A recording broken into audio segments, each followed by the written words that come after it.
আর হয় না? আচ্ছা হচ্ছে। আসসালামু আলাইকুম রাহমাতুল্লাহ। রাসূলুল্লাহ সাল্লাল্লাহু আলাইহি ওয়াসাল্লাম বলেছেন সাল্লু কামা রাআইতুমুনি উসাল্লি। এখন আমাদের দেশে অনেক ধরনের সালাত দেখা যায়। তার সর্বপ্রথম হলো দাঁড়ানো। দাঁড়ানোর জন্য এক শ্রেণীর লোক আছে 1.5 বিঘা জায়গা নেয়। 1.5 বিঘা জায়গা না হলে ওই দাঁড়ানোটা ঠিক হয় না।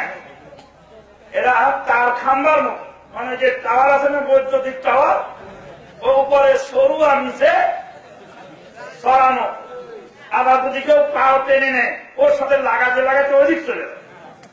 এগুলোর অতিরিক্ত কি বাড়াবাড়ি। এই তার খাম্বার মতো এরকম লম্বা জায়গা নেওয়া যাবে না। আবার কিছু আছে 2 পাও জড়ো করে দাঁড়ায়, মনে হয় জায়গার খুব সংকট। তাহলে দাঁড়ানোর নিয়ম কি? দাঁড়ানোর নিয়ম হলো আপনার শরীরের যতটুকু জায়গা, মানে এই কাঁধ থেকে এই কাঁধ পর্যন্ত যতটুকু দূরত্ব, ততটুকু জায়গা আপনি নিবেন, যাতে আপনার আপাদমস্তক সোজা হয়ে যায়। একটু একটু দাঁড়ানোর সাথে তাহলে আপনি নিয়ে আনলে হয়। যদি পায়ের সাথে পা, কাঁধের সাথে কাঁধ মিলবে তো সমান সমান মিলে মিলবে। যদি বেশি করে নেই তাহলে পায়ে মিলবে, কাঁধ ফাঁকা থাকবে। যদি কম নেই, কম নিলে কি হবে? ঠেলাঠেলি হবে। ঠেলাঠেলিও চলবে না, আর ফাঁকাফাঁকিও চলবে না। আবার কিছু লোক আছে, এবার সালাতে দাঁড়ালেন তো পায়ের আঙ্গুলগুলো সোজা কেবলার দিকে থাকবে। কারো ঠ্যাং থাকে একটা কলকাতার দিকে, আর একটা রানাঘাটের দিকে। এরকম মনে হয় এক খড়জাল পেতে রাখছে, ওই খড়জাল পাতা এইভাবে পা দেওয়া যাবে না। পায়ের আঙ্গুলগুলো সোজা কোন দিকে থাকবে? কেবলার দিকে থাকবে।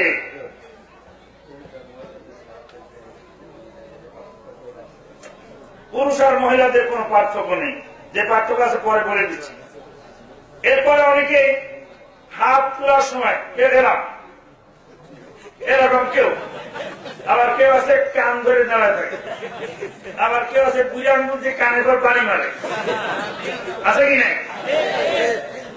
এইরকম চলবে না। হাবুয়া মান কাবাইহে, হাতের আঙ্গুলগুলো খোলা থাকবে, এরকম খোলা, জড়ক জমা করা যাবে না, খোলা থাকবে। সরি, হাতের আঙ্গুলগুলো খোলা থাকবে। হাতের আঙ্গুলগুলো খোলা থাকবে, লেগে থাকবে না, আলাদা আলাদা থাকবে। আর হাতের তালু কেবলার দিকে থাকবে, আঙ্গুলিগুলো আসমানের দিকে থাকবে।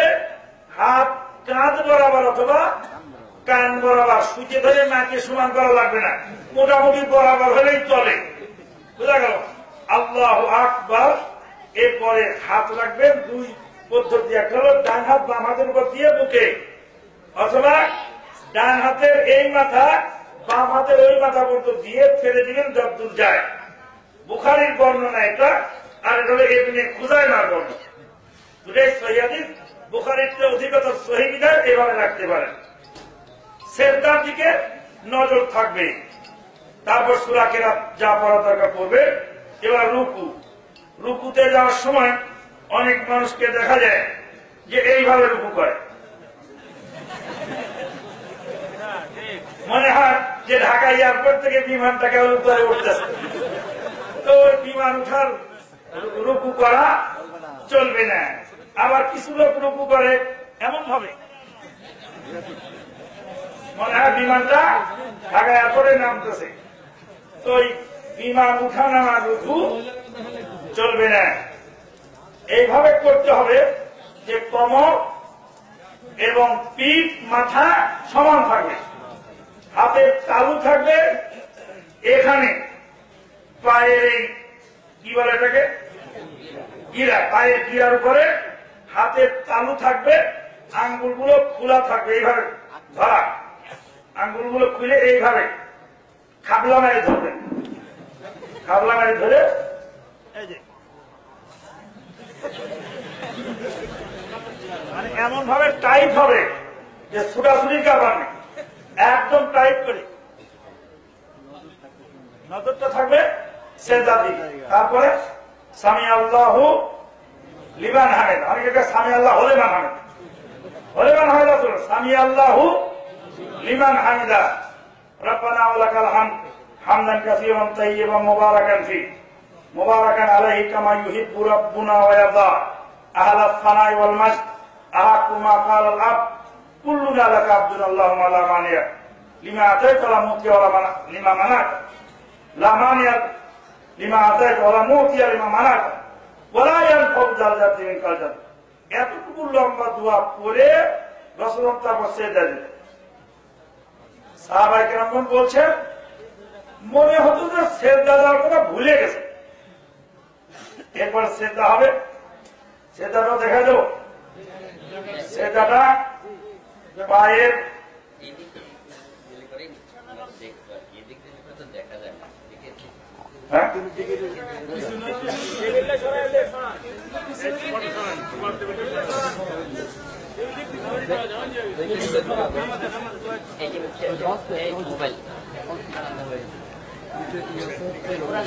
সবাই বসান,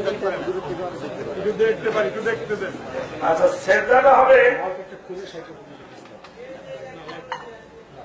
সিজদাটা হবে হাতের তালু।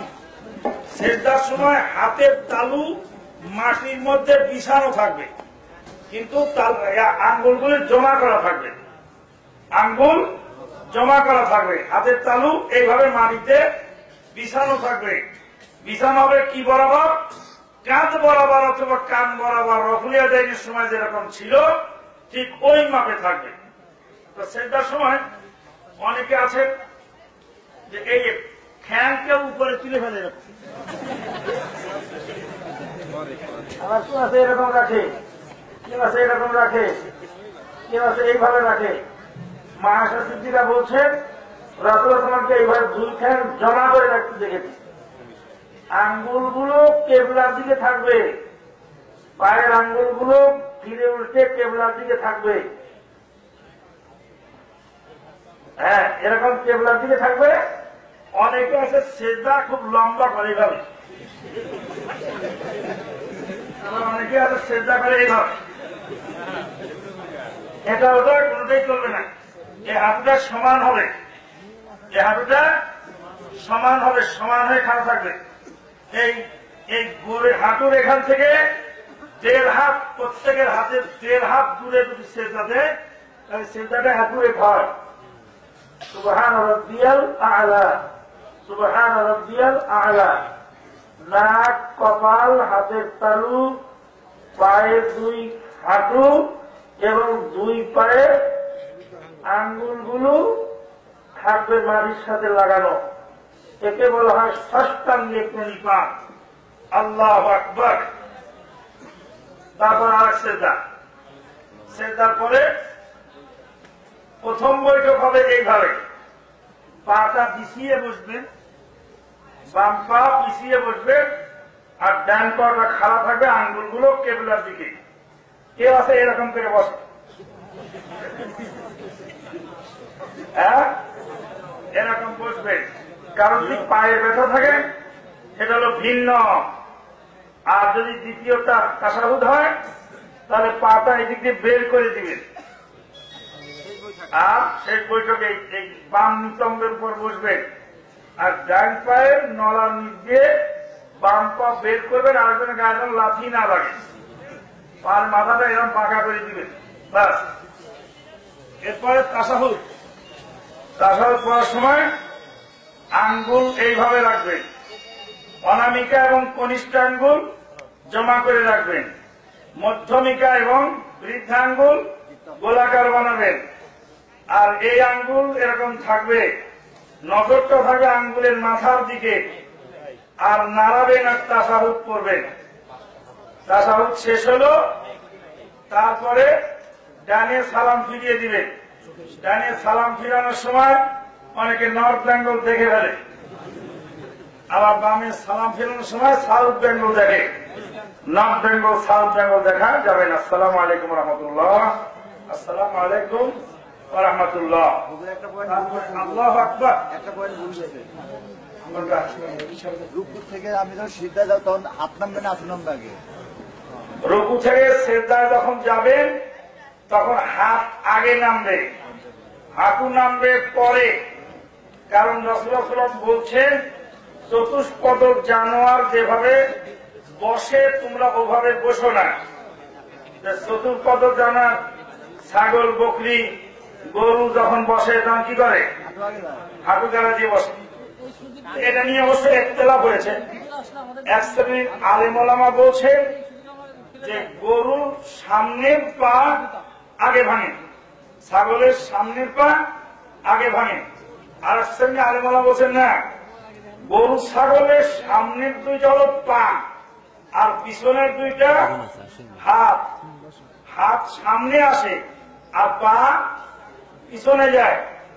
গরুর সামনের দুইটা পিছনে যায়, পিছনের দুইটা সামনে আসে। পিছনের কনুই থাকে, লাথি মারলে পিছনের টেজে মারে, শরীর চুলকাইলে পিছনের টেজে চুলকায়। এসব কারণে গরু ছাগল তার সামনের দুইটা পা, পিছনের দুইটা হাত। যাই হোক, এগুলি বিষয় খুব জটিল নয়। কেউ যদি আগে হাত দেয়, কেউ যদি আগে হাঁটু দেয়, এটা হলো সুন্নতের খেলাফ।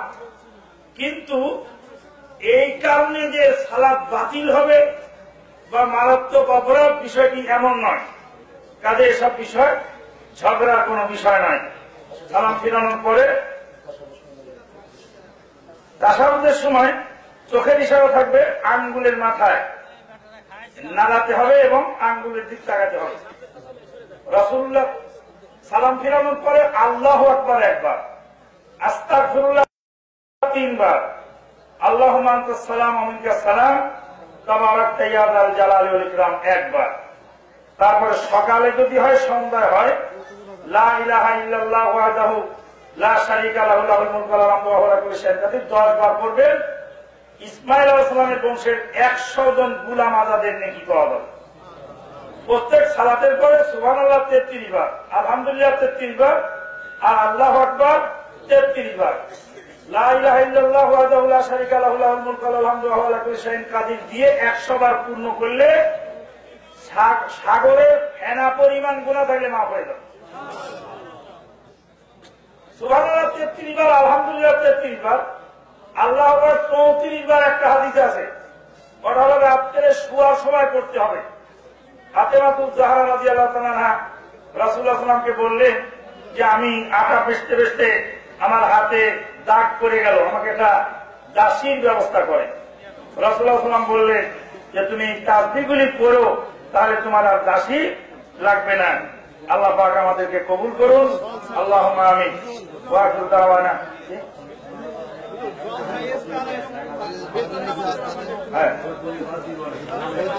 আচ্ছা, আগামী বছরের জন্য